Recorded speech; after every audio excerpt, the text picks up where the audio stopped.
नमस्कार मित्रांनो, स्वागत आहे तुमचं आयुर्वेदा मराठीमध्ये. आज आपण द्रव्य विज्ञानी हा जो चॅप्टर आहे यामध्ये एक टॉपिक आहे आत्मगुण. तर तो आत्मगुण आपण डिस्कस करूया. आत्मगुण हा खूप इम्पॉर्टंट चॅप्टर आहे, सॉरी टॉपिक आहे. आत्मगुण परीक्षेमध्ये विचारला जाऊ शकतो आणि हे आत्मगुण आत्मगुण याला असं नाव का पडलं असेल?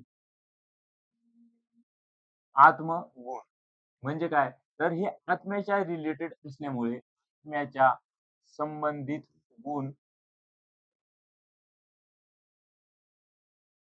असल्यामुळे याला आत्मगुण असे नाव पडले आणि याला आणखी एक पर्यायवाचक शब्द आहे तो म्हणजे आध्यात्मिक गुण.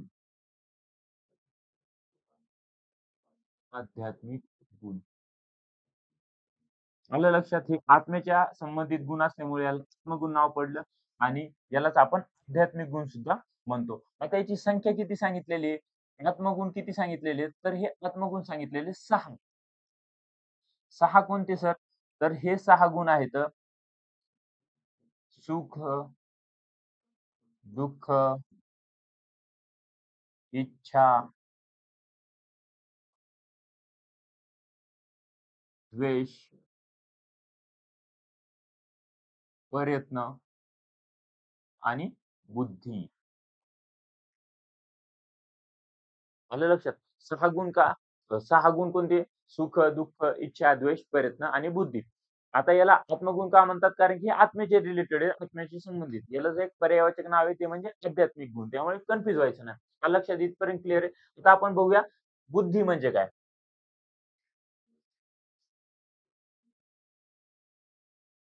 आत्मगुण मधला पहिला गुण बघूया आपण बुद्धी. आता बुद्धीला काय म्हणायचं? म्हणजे बुद्धीचं काही लक्षण आहे का? बुद्धी कशाला म्हणायचं? तर सर्व व्यवहार हेतू सर्व व्यवहार हेतू ज्ञानम बुद्धी. आणि ही बुद्धी कशातून उत्पन्न होती? तर ही बुद्धी उत्पन्न होते आत्मा, मन, इंद्रिय व त्यांचे अर्थ यांच्या सन्निकर्षातून यांच्या सन्निकर्षातून जे ज्ञान उत्पन्न होते त्याला आपण बुद्धी असे म्हणतो.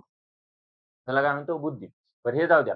बुद्धी म्हणजे नेमकं तुम्हाला काय वाटतंय? बुद्धी म्हणजे पण एखाद्याला म्हणतो, "तुला थोडीशी अक्कल आहे का? तुला थोडीशी बुद्धी आहे का?" म्हणजे काय? तर त्याला चांगलं काय आहे, वाईट काय आहे हे कळत नाही. बरोबर? त्यामुळे आपण त्याला काय म्हणतो?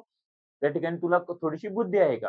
बुद्धी म्हणजे काय? तर त्या ठिकाणी व्यवहाराचे ज्ञान होणे. व्यवहार म्हणजे काय? व्यवहार म्हणजे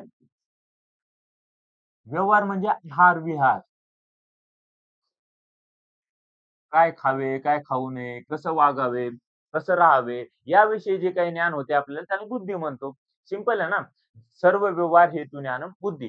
काय राहावे, म्हणजे कसे राहावे, कसे वागावे, काय खावे, काय खाऊ नये, याविषयी जे ज्ञान होते त्याला आपण बुद्धी म्हणतो. आणि ही बुद्धी आत्मा, मन, इंद्रिय व त्यांचे विषय यांच्या सन्निकर्षातून जे ज्ञान उत्पन्न होते त्याला आपण बुद्धी असे म्हणतो. आलं लक्षात? इथपर्यंत सगळं क्लिअर आहे.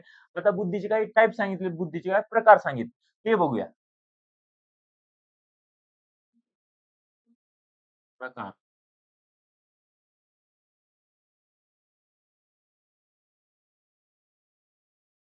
त्याचे 2 प्रकार पडलेत मुख्यतः. ते म्हणजे स्मृती आणि अनुभव. स्मृती आणि अनुभव. आलं लक्षात? तर हे जे काही स्मृती आहे, स्मृतीचे परत 2 प्रकार पडतात. यथार्थ स्मृती आणि अयथार्थ स्मृती. यथार्थ स्मृती म्हणजे काय? तर जशी आहे तशी स्मृती होणे आणि अयथार्थ म्हणजे काय? जशी आहे तशी स्मृती न होणे. यथार्थ याचा अर्थ होतो, की जसे आहेत तसे ज्ञान होणे. जसे की उदाहरणार्थ मी रस्त्याने जात आहे, मला त्या ठिकाणी साप दिसला आणि तो साप पाहून मला सापाचे जर ज्ञान झालं, तर ते झालं यथार्थ ज्ञान. त्या ठिकाणी त्याला आपण यथार्थ म्हणू शकतो. आणि अयथार्थ या शब्दाचा अर्थ आहे, की जसे आहे तसे ज्ञान न होणे. म्हणजे मी रस्त्याने जातोय, पण त्या ठिकाणी साप आहे, परंतु मला वाटतंय त्या ठिकाणी काठीच आहे. मग ते काय झालं, मला जसे आहे तसे ज्ञान झालं का? नाही झालं. मग ते अयथार्थ ज्ञान झालं. आलं लक्षात? मग त्याच प्रकारे यथार्थ स्मृती म्हणजे काय? तर जशी आहे तशी स्मृती होणे म्हणजे यथार्थ स्मृती आणि जशी आहे तशी स्मृती न होणे म्हणजे अयथार्थ स्मृती. तसंच आता अनुभव. अनुभवाचे सुद्धा सेम 2 प्रकार पडतात. यथार्थ अनुभव आणि अयथार्थ अनुभव.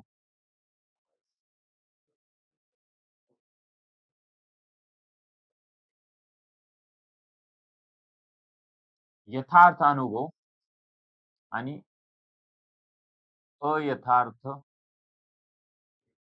अनुभव. आता हा जो यथार्थ अनुभव सांगितलाय, याचे परत प्रकार पडतात. प्रत्यक्ष, अनुमिती, उपमिती आणि शब्द.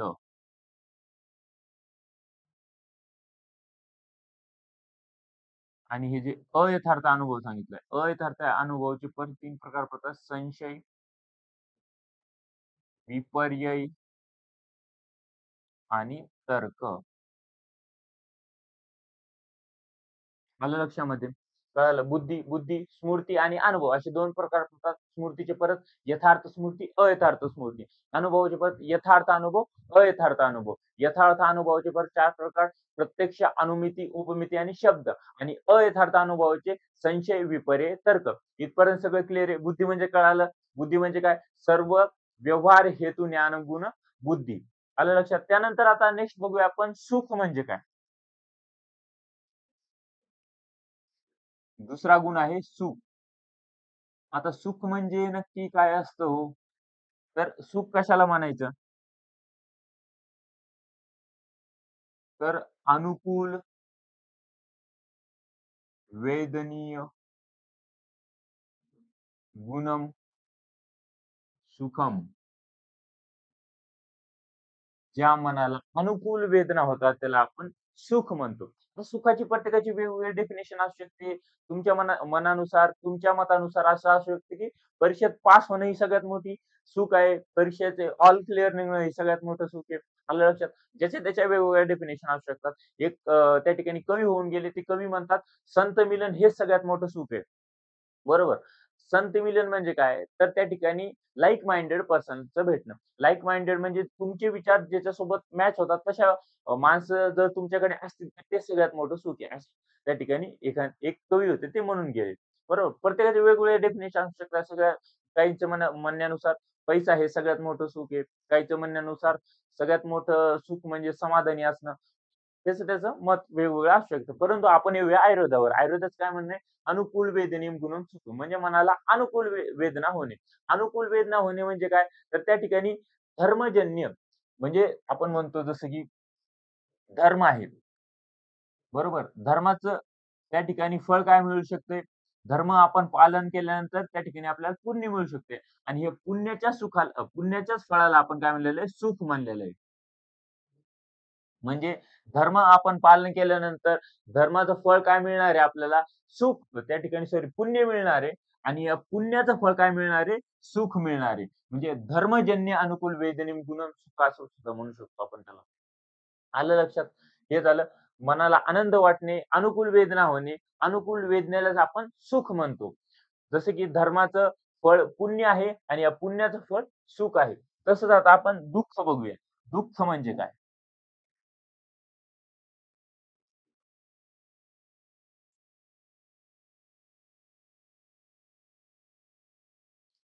दुःख म्हणजे काय सांगितलंय? उपघात, उपघात लक्षणम दुःखम. म्हणजे जे काही उपघात आहे, पीडा आहे, जे काही दुःख आहे, दर्द आहे, पीडा आहे, याला आपण दुःख म्हणतो. आलं लक्षात? उपघात लक्षणम दुःखम. उपघाताचे लक्षण. उपघात म्हणजे काय? तर पीडा होणे. पीडेलाच आपण त्या ठिकाणी दुःख असं म्हणू शकतो. आणि हे केव्हा मिळणार आपल्याला? हे मिळणार आपण अधर्माने जर वागलो. अधर्म जर आपण फॉलो केला, म्हणजे त्या ठिकाणी अधर्माने जर वागलो आपण, तर अधर्म पालन केल्यानंतर किंवा अधर्माचे फळ काय असते? पाप असते. आणि या पापाचे फळ काय असते? दुःख असते. म्हणजे बघा, तुम्ही जर अधर्म केला, म्हणजे आपण जे म्हणतो ना कर्मा रिटर्न्स, जसं केलात तसं तुमच्याकडे every action equal and opposite reaction. म्हणजे तुम्ही जसं वागलात, जसं कर्म केलात तसेच तुम्हाला फळ सुद्धा भेटणार आहे. तुम्ही जर अधर्माचे पालन केले, तर तुम्हाला पापच मिळणार आहे आणि या पापामुळे काय होणार आहे? दुःख मिळणार आहे तुम्हाला. अल्टिमेट एम पापाचं दुःखच हे असू शकतंय आणि पुण्याचं अल्टिमेट एम हे सुखच असणार आहे. म्हणजे तुम्ही जर चांगलं आचरण ठेवलात तर तुम्हाला त्या ठिकाणी अल्टिमेट भलेही तुम्हाला त्या काळापर्यंत थोडंसं दुःख जरी वाटलं किंवा आपण म्हणतो ना, आपण एखाद्या वेळेस चांगलं करायला जातो आणि आपल्यासोबत वाईटच काय होतंय, परंतु तुम्हाला शेवटी जे भेटणार आहे ते तुम्हाला सुखच भेटणार आहे. म्हणजे आपण म्हणतो जे झालं ते चांगल्यासाठी होतंय. मग ते आपल्याला त्यावेळेस कळत नाही, परंतु थोडासा टाईम गेल्यानंतर आपल्याला कळतंय, तर हे आपल्यासोबत का घडलं? हे आपल्यासोबत आपल्याला ते का वाटत होतं? आलं लक्षात? धर्माचे फळ हे पुण्य असते, पुण्याचे फळ हे सुख असते. तशाच प्रमाणे अधर्माचे फळ हे पाप असते आणि पापाचे फळ हे दुःख असते. हे झालं पहिलं बघितलं आपण बुद्धी, दुसरं बघितलं सुख, नंतर दुःख. आता आपण बघूया इच्छा म्हणजे काय?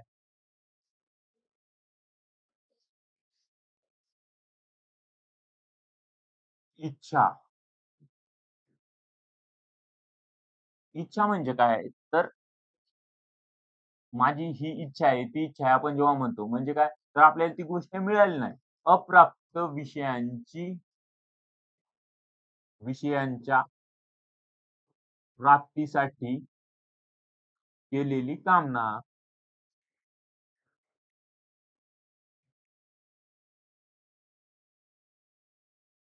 केलेली कामना. त्याला आपण काय म्हणतो? इच्छा म्हणतो. आपल्याला एखादी गोष्ट मिळाली नाही, मग ती आपल्याला मिळवायची. तर ती आपली काय झाली? इच्छा झाली, बरोबर? म्हणजे मी आता पास नाही झालो, बरोबर? मला पास व्हायची इच्छा आहे, असं म्हणतो. म्हणजे ते आपण पास झालो का नाही झालो? पास होणार यासाठी आपण जी काही कामना व्यक्त करतो, तर तिला आपण इच्छा असे म्हणतो. आलं लक्षात? आता याचे काही प्रकार पडतात. फल इच्छा, उपाय इच्छा हे 2 प्रकार पडतात मुख्यतः. फल इच्छा म्हणजे काय? फल इच्छा, उपाय इच्छा.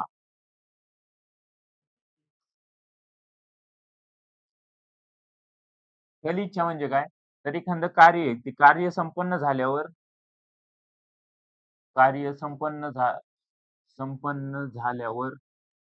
होणारी कामना, त्याला आपण फलिच्छा म्हणतो. उपाय इच्छा म्हणजे काय? तर सुख प्राप्तीकरिता आपल्याला सुख प्राप्त व्हावे यासाठी जी काही कामना असते, तर ती असते उपाय इच्छा. सुख प्राप्तीकरिता आपण काय करतो? उपाय इच्छा करतो. आणि कार्य संपन्न झाल्यावर काय करतो आपण? फलिच्छा करतो. सुख प्राप्तीकरिता. आलं लक्षात? त्यानंतर अजून काही वेदांतानुसार 2 प्रकार सांगितले त्याचे. ते म्हणजे चिकीर्षा. तुम्ही ऐकलं असेल चिकीर्षा आणि जिहीर्षा.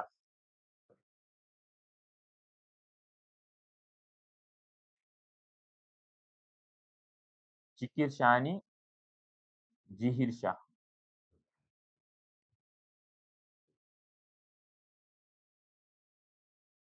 आलं लक्षात? तर ही चिकीर्षा म्हणजे काय?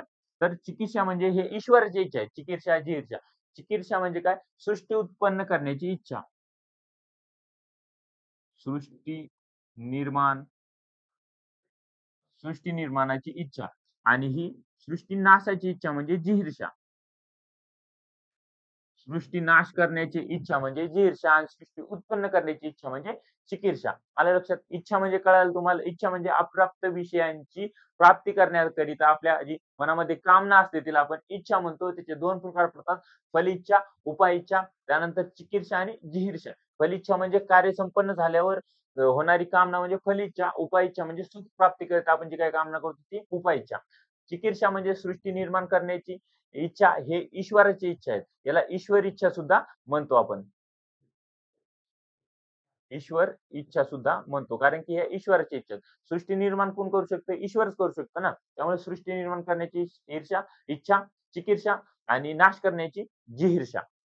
इथपर्यंत सगळं क्लिअर आहे. त्यानंतर आपण बघूया आता द्वेष म्हणजे काय?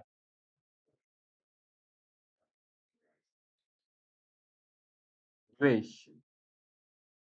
5वा गुण आहे द्वेष. द्वेष म्हणजे काय? शरीराचा व मनाचा दाह झाल्यासारखा वाटणे.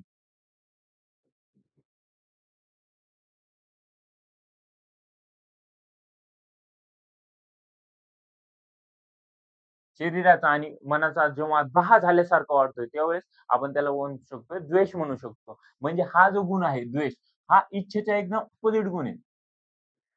इच्छेच्या विरुद्ध गुण आहे एकदम.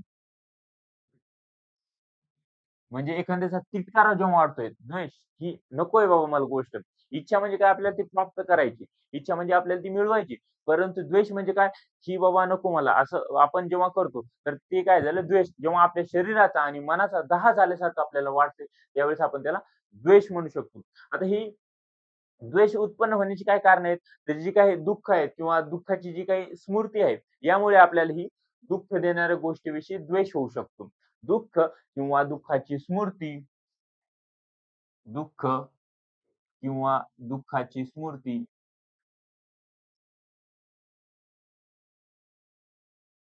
यामुळे आपल्याला यामुळे दुःख देणाऱ्या गोष्टीविषयी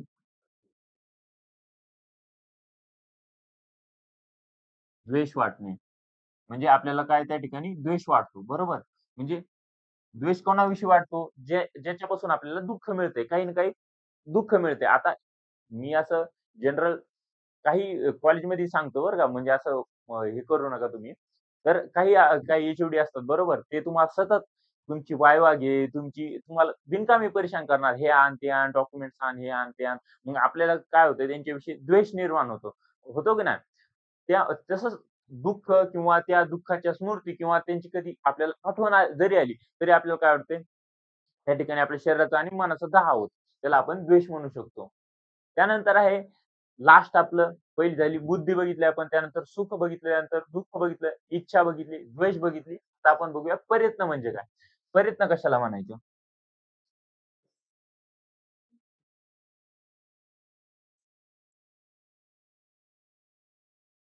प्रयत्न म्हणजे काय? कृती ही प्रयत्न. आपण कृतीलाच प्रयत्न म्हणू शकतो. म्हणजे कृती करणे. कृती करणे म्हणजे काय? एखादी क्रिया करणे, एखादी हालचाल, तिला सुद्धा आपण प्रयत्न म्हणू शकतो. क्रिया करण्यालाच आपण प्रयत्न म्हणतो. आलं लक्षात? एखादी हालचाल करणे, एखादी क्रिया करणे त्याला आपण प्रयत्न असं म्हणतो. त्याचे 2 प्रकार पडतात.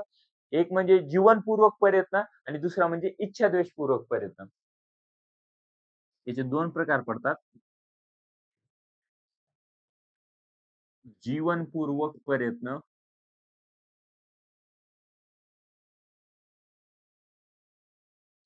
आणि इच्छाद्वेषपूर्वक प्रयत्न.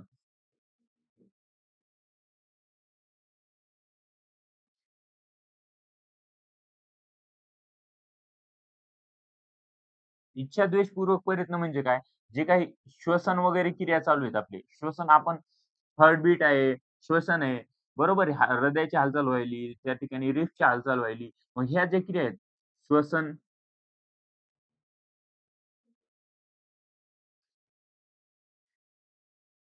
श्वसन इत्यादी जे क्रिया आहेत, तर त्या कोणत्या त्या ठिकाणी प्रयत्नामध्ये येणार आहेत, तर त्या जीवनपूर्वक प्रयत्नामध्ये येणार आहेत. आणि इच्छाद्वेष पूर्वक प्रयत्न म्हणजे काय? तर सुख प्राप्तीकरिता व दुःखाच्या नाशाकरिता नाशाकरिता जे काही प्रयत्न करतो आपण, त्याला काय म्हणतो? इच्छाद्वेष प्रयत्न. इच्छाद्वेषपूर्वक प्रयत्न. जीवनपूर्वक प्रयत्न म्हणजे काय? श्वसनादी क्रिया ज्या आहेत त्या जीवनपूर्वक प्रयत्न आणि इच्छाद्वेषपूर्वक प्रयत्न म्हणजे सुखप्राप्तीकरिता, दुःखाच्या नाशाकरिता जे काही हालचाल करतो, जे काही क्रिया करतो, त्याला आपण इच्छाद्वेषपूर्वक प्रयत्न म्हणतो. आलं लक्षात? हे झाले 6 आत्मगुण. आता असेच तुम्हाला जर व्हिडिओ आवडत असतील, तर तुम्ही आपल्या ॲपवरती जाऊ शकता. ही ॲप कुठून डाउनलोड करायची? Play Storeवरून आयुर्वेदा मराठी नाव तुम्ही सर्च जेव्हा कराल, तेव्हा तुमच्यासमोर एक ॲप येईल. त्या ॲपमध्ये जायचं तुम्हाला. तर ॲपमध्ये काय-काय मिळणार आहे आपल्या? तर काही फ्री त्या ठिकाणी डेमो लेक्चर्स आहेत. तुम्ही डेमो लेक्चर्स बघू शकता. त्यानंतर फ्री रिसोर्सेस आहेत, ज्यामध्ये तुमचे पी-वाय-क्यू असतील, त्यानंतर क्वेशन पेपर असतील, त्यानंतर तुमची ब्लूप्रिंट आहे. सगळं त्या ठिकाणी बी-एम-एसची काही नोट्स वगैरे असतील, तर त्या सुद्धा तुम्हाला फ्री ऑफ कॉस्ट उपलब्ध केलेल्या आहेत. त्या सुद्धा तुम्ही चेक करू शकता आणि असेच जर आमचे व्हिडिओ तुम्हाला आवडत असतील, तर तुम्ही आमचे पेड कोर्सेस आहेत, त्यामध्ये तुम्ही ॲपमध्ये चेक करू शकता, जॉइन करू शकता आणि परीक्षेमध्ये पास होऊ शकता. आलं लक्षात? तर थँक यू सो मच.